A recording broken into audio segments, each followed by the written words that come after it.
Hi, it's Nick Lagos from Core Physio and Pilates Studio. Today we're going to take a little look at some stretches that you can do when you're travelling, or especially when you're travelling on a plane. Of course, you need to keep your leg stretches up while you're sitting, so the stretching the foot up and down, making the alphabet with your foot, bringing your leg out to straight, and those exercises are the ankle pump, calf pump exercises that help blood flow from your lower leg to the rest of your body. But what we're going to look at today are other general body stretches you can do. Now, we know as physios, you see a lot of clients coming to us after long plane flight travel with a lot of issues, and usually those issues are in the spine, so in the neck and the lower back, or sometimes they are tightnesses and issues in the lower limbs. So we're going to focus on 3 or 4 things today to help try and reduce the incidence of those problems. So let's start off by looking at some neck stretches. So we'll get Helen to stand up. And the first stretch we're going to do is neck retraction. Actually, we'll move to the side so that you can see. So we'll get Helen to put her hands up like she's saying her prayers, and we're going to get her hands to be along the chest, just as a guide for where you are. So you want your hands on your chest and your fingers up by your chin. And then what we're going to get Helen to do is to slide her head back away from her hands in a retraction movement, and then relax. Yep. So you sort of tuck the head back and then relax. And this is a great exercise because it's reversing the curve of your neck from that sort of head forward posture that we get stuck in for long periods while we're traveling. So the movement, you should do it slowly and smoothly. It should be like a pressure on, pressure off, pressure on, pressure off. And you will feel a bit of a stretch, really, especially at the back here. And you'll feel also your muscles working in the front of your neck. You do want your head sort of sliding back though. You don't want your head tilting forwards or backwards. Yeah, great. So that's the neck retraction exercise, a really important one to help try and avoid injuries that come about because of that forward head posture. The other movement, for similar reasons, is lower back extension. So in that movement, we put our hands in the lower of our back, so both hands, yep. And we'll have a side look at that first, and then we'll look at how the movement looks from behind. So, and then we're going to let our hips come forwards and stretch our shoulders back. Hold it for just a second and then come back up to straight. So we don't need to hold that for a long period. It's just, again, pressure on and then pressure off. So we let our hips come in front of us, yep, and then come back up. And again, should just feel a gentle stretch. You might feel it a little bit in front of your hips and obviously also in your lower back. And again, we're doing this exercise to kind of counteract the long sort of flex, slouch sitting postures that we get in when we're on planes or in the car. So again, letting our hips come in front of our feet and arch backwards. Now, if you've got any balance issues, you might want to be really cautious with this and have your hand on something. Yeah. Or you can also do it against the wall. We'll go through that in another video though.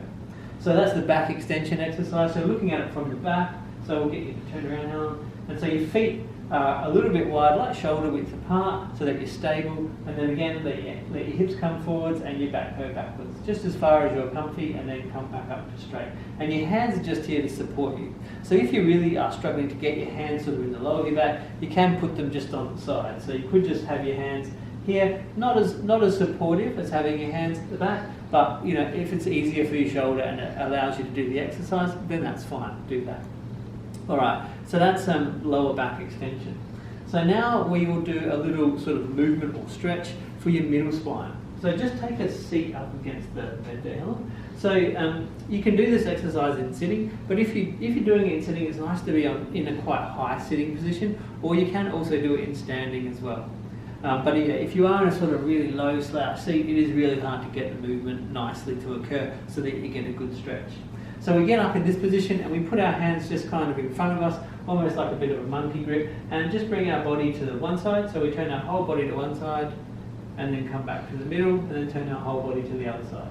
So again, it's a gentle movement, pressure on, pressure off, and I will keep going with that, Helen. So we're really trying to stretch out that middle spine.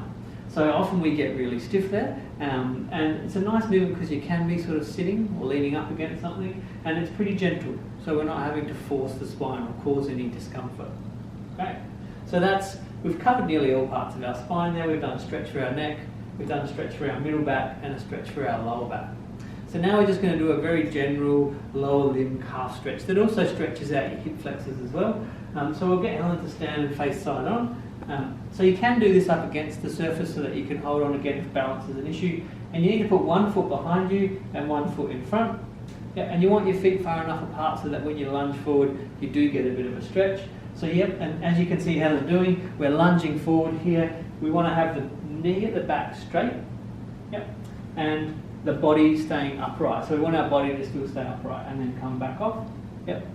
So it's pressure on, and you're going to feel a really strong calf stretch and a stretch at the front of the leg. Pressure off. Pressure on, and pressure off. And keep going with that, Helen. So we really like the movements to be a little bit dynamic like that. Not forceful, gentle, but with that constant dynamic movement, especially because you are sitting or standing for long periods, it helps you kind of get movement back into the body. And after a long period of being immobile, that's what our bodies really need. Great. So these are just a small group of exercises, and we don't like to give you too many things so that you can't do them or forget them, but these are a small group of exercises that you can do when you're on the plane. We recommend that you get up really regularly, and I think the more you get up and just have short walks and do your stretches, the better you're going to come off the plane. So if you've got a particular issue or problem, you definitely want to see a physio before you do the stretches or the exercises to make sure that they're right for you. And also there might be some other things that are actually more important for you to do if you're going to be in those positions sitting for long periods. So check with your physio or your doctor to kind of clarify that these are the right things, but also if there's any other important things for you. Thanks very much for your time. Check out all our videos on our YouTube channel and on our website. Bye for now.